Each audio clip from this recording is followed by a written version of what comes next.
अस्सलाम वालेकुम, मैं हूं खलील फरहाद और आप देख रहे हैं वर्ल्ड न्यूज़। दुनिया भर की अहम तरीन खबरों की शुरुआत करते हैं और सबसे पहले देखते हैं हेडलाइंस।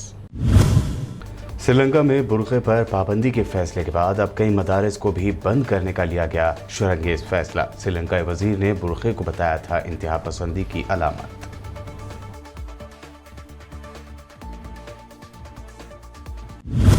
अफगानिस्तान में 12 साल से ज़्यादा उम्र की लड़कियों के कौमी तराना गाने पर लगाई गई पाबंदी। अफगान एजुकेशन मिनिस्ट्री ने कहा, लड़कियों को अवामी इज्तिमा से हिस्सा लेने से रोकना था मकसद, अब हो रही है शदीद तनकीद। सऊदी अरब में बरसों पुराना कफालत सिस्टम आज से हो गया खत्म। नए कानून के बाद अब गैर मुल्कियों को मौजूदा कंपनी छोड़कर दूसरी कंपनी में जॉब करने में होगी आसानी।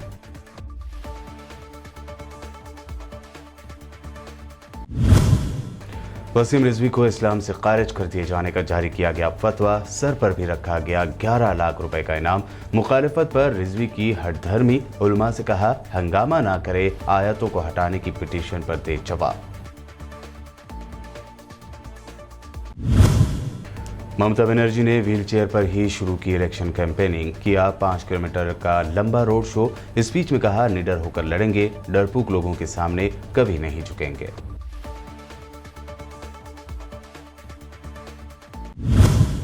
आसाम में एनआरसी से लाखों लोगों को बेघर करने के बाद फिर आसाम में इख्तिदार का ख्वाब देख रही है बीजेपी।